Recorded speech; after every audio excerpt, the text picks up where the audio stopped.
성도의 소망과 성화에 대하여 베드로전서 1장을 살펴봅니다.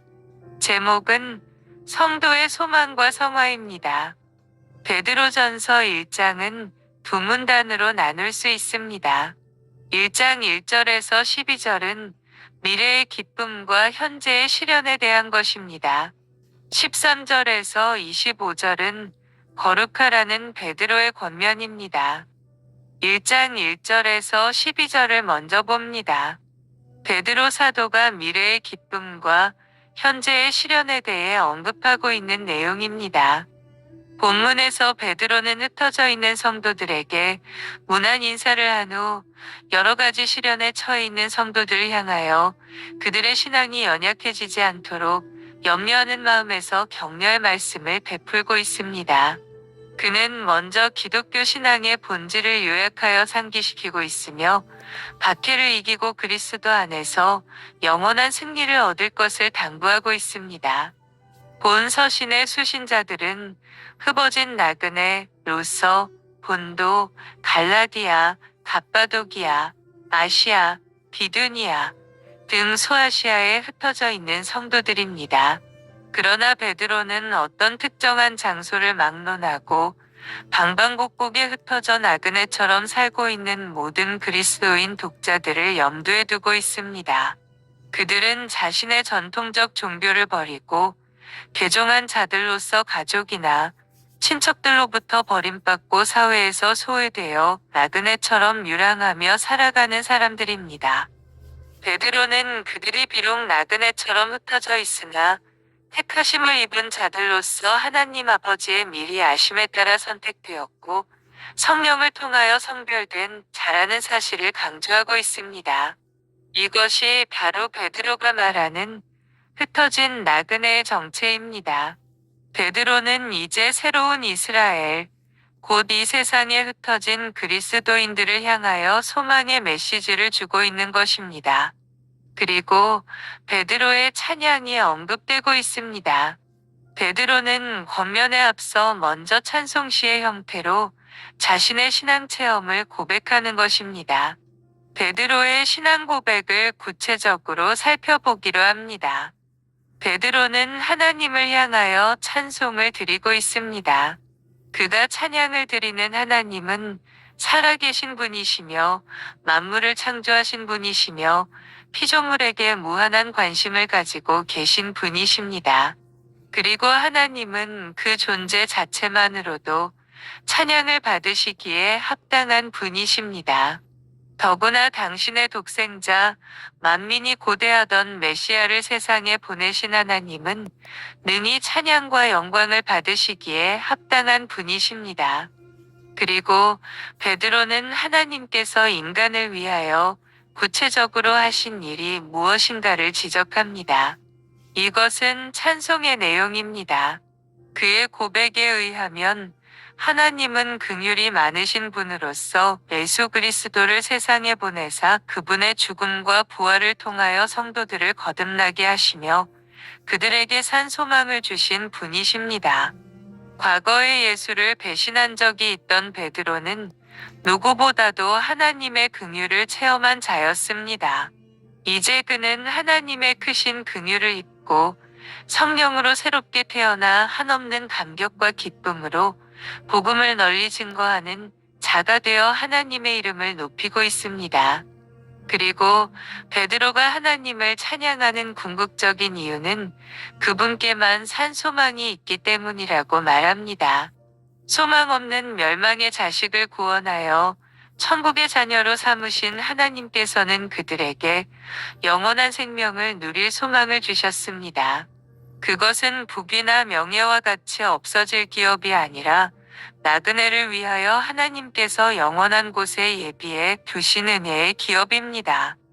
성도는 찬란한 영광의 기업이 보장된 자들이며 또한 종말에 나타나기로 예비된 완전한 구원을 약속받은 자들인 바, 비록 지금은 고난 가운데 있을지라도 모든 것이 하나님의 치밀하신 계획과 선하신 뜻 아래 진행되고 있으니 결코 낙심하지 말고 하나님의 보호하심을 믿고 그분의 은총을 찬양해야 하는 것입니다.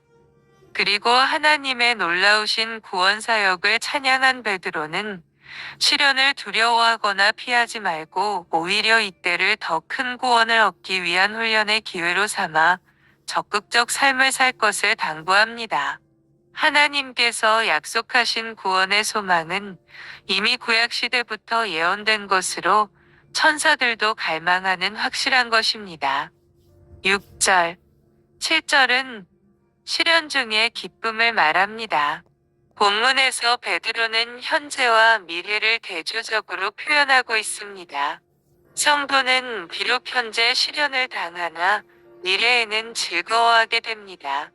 그들은 지금 전투 상태에 있으나 마침내 승리할 것이기 때문입니다.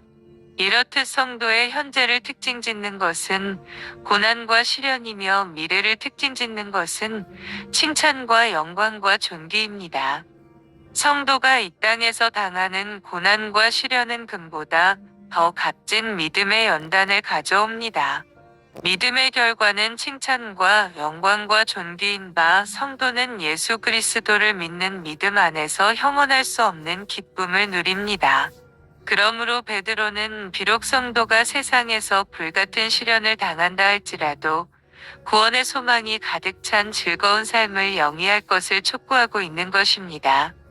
그리고 베드로는 지금까지 하나님의 구원 사역에 관하여 역설하였거니와 그 구원은 우연히 일어난 것이 아니라 만세 전부터 하나님께서 계획하신 것이며 이는 선지자들을 통하여 이미 구약 시대에 예언되었음을 강조합니다. 즉 성령님께서는 선지자들을 감동시키셔서 메시아의 고난과 영광을 미리 증거하게 하셨으며 신약 시대에는 복음 전도자들에게 역사하시어 구원을 전하게 하셨습니다. 또한 천사와 같은 하늘의 존재들도 인간의 구원에 대하여 지대한 관심을 가지고 구원을 동경합니다. 구원이란 구약 시대나 신약 시대를 막론하고 하늘과 땅 모두가 관련된 하나님의 우주적인 사건인 바 성도에게는 이처럼 우주 만물이 애타게 기다리던 구원이 보장되어 있으므로 시련 중에서도 능히 기뻐할 수 있는 것입니다. 그 다음 13절에서 25절은 거룩하라는 베드로의 권면의 말씀이 나옵니다.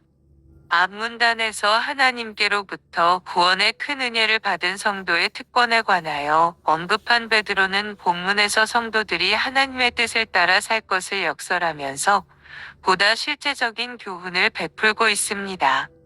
성도의 소망과 인내를 촉구합니다. 본문에는 그리스도의 재림에 대한 종말론적 기대가 잘 드러나 있습니다.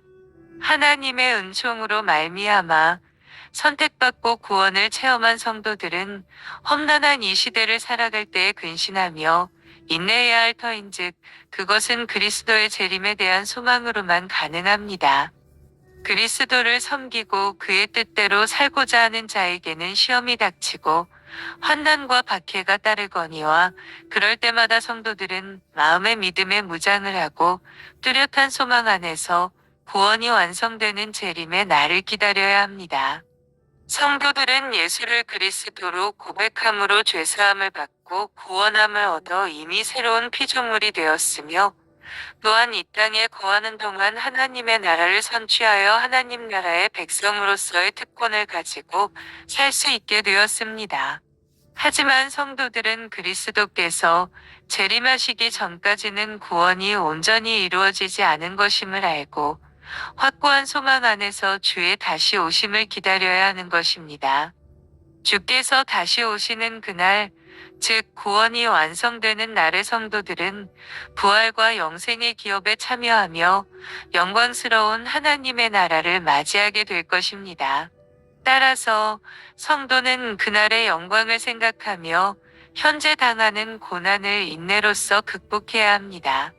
이처럼 베드로는 박해에 직면한 성도들에게 임박한 주의 재림을 상기시키면서 소망 가운데 모든 어려움을 이겨나갈 것을 당부하고 있습니다. 15절은 성도의 성화에 대해 촉구합니다. 주의 재림을 앞둔 성도들은 구체적으로 어떻게 살아가야 할 것인가요? 베드로는 재림이 임박했으므로 성도들이 비윤리적으로 살아도 좋다고 말하지 않습니다. 오히려 그는 율법을 인용하여 엄격히 명하기를 모든 행실에 거룩한 자가 되라고 촉구합니다. 성화의 이유는 무엇인가요? 베드로는 본 서신의 독자들이 이방 세계 가운데 사는 성도들이라는 사실을 염두에 두고 그들이 그리스도를 알기 전에는 영적 무지 가운데 유교를 따라 살던 자들임을 지적하고 있습니다. 그러나 동시에 베드로는 그들에게 하나님의 자비로우신 은총으로 인하여 구속함을 받았으니 예전의 악한 행실을 따르지 말고 하나님의 말씀에 순종하는 생활을 할 것을 당부합니다. 하나님께서 우리를 부르신 것은 우리로 하여금 본래의 창조의 의도대로 하나님의 자녀로서 당신의 형상에 부합된 삶을 살도록 하기 위함입니다. 그러므로 예수 그리스도를 영접하고 그의 자녀가 된 자들은 하나님의 뜻에 따라 하나님을 알지 못하던 때의 행실을 모두 벗어 버리고 거룩하게 변모되어야 합니다. 이러한 자만이 마지막 날 영광 가운데 재림하실 그리스도를 기쁨으로 맞이하게 될 것입니다. 16절은 성화의 표본을 보여줍니다. 베드로는 성도의 성화를 이야기하면서 구약의 말씀을 인용하고 있습니다. 구약의 백성들은 하나님께서 거룩하시기 때문에 거룩한 삶을 살아야 했습니다. 즉 하나님께서는 거룩한 분이시며 당신의 나라는 죄악이 존재하지 않는 성결한 곳이므로 하나님의 백성 역시 거룩한 자여야 했습니다. 그리고 베드로는 덧붙여서 거룩해지는 길을 제시하고 있습니다. 성도가 과거의 모든 악한 생각들과 행실들로부터 속죄를 받았다는 것은 인간의 노력이나 힘으로 된 것이 아니며 서거제 금이나 은같이 세상적인 것으로 값을 치러서 얻은 것도 결코 아니며 흠없고 순전한 어린 양 예수 그리스도의 보배로운 피로 값을 치르고 얻은 완전한 구속의 은혜입니다. 구속함을 받은 자가 거룩해지는 것도 마찬가지입니다. 그것은 인간적 노력이나 힘으로 거룩해지는 것이 아니라 속죄의 능력을 지닌 그리스도의 피에 의지할 때 가능합니다. 하나님의 구속의 은혜를 회상하며 기쁨과 감격 속에 머무는 것이 거룩한 생활의 기초가 되는 것입니다. 그리스도를 죽은 자 가운데서 살리시고 영광을 주신 하나님께서는 믿는 자들을 능히 거룩하게 하시어 하나님 나라의 백성으로 부족함이 없게 하시는 분이십니다. 하나님께서 성화의 주체이시며 표본이라는 사실을 밝힌 베드로는 마지막으로 성도들이 거룩하신 하나님을 닮아간다는 것이 구체적으로 무엇을 의미하는 것인가를 말하고 있습니다. 하나님께서는 온전한 진리이심으로 하나님의 진리에 순종하는 것이 바로 거룩해지는 것입니다. 진리, 즉 하나님의 말씀을 온전히 받아들이고 순종한다면 정결함을 얻게 됩니다. 또한 진리로 인하여 영혼이 깨끗해진 성도가 하나님의 말씀에 순종하여 형제를 거짓없이 뜨겁게 사랑하게 된다면 그것이 바로 거룩해지는 증거일 것입니다. 그러므로 베드로는 거룩함에 도달하기 위하여 성도들이 깨끗한 마음을 가지고 서로 열심으로 사랑할 것을 권면합니다. 형제 사랑은 예수의 명령이요. 새 계명으로서 사랑하는 자만이 하나님의 나라를 맛볼 수 있게 됩니다. 성도는 하나님의 영원한 생명의 말씀이 그 마음밭에 뿌려져서 그 힘에 의하여 거듭나게 되었던 바 그 진리의 힘에 의하여 새로운 삶을 영위하게 되는 것입니다. 그러므로 성도들은 오직 진리의 말씀에 복종함으로써 거룩함에 도달할 수 있습니다. 진리 안에 거하지 않는 자, 진리를 따르지 않는 자들은 사랑하라는 예수의 계명을 결코 지킬 수 없으며 거룩한 백성이 될 수도 없습니다. 성결한 사람으로 하나님 앞에 떳떳이 서기 위해서는 날마다 말씀에 순종하여 지켜 행하는 성도들이 되어야 하겠습니다. 아멘.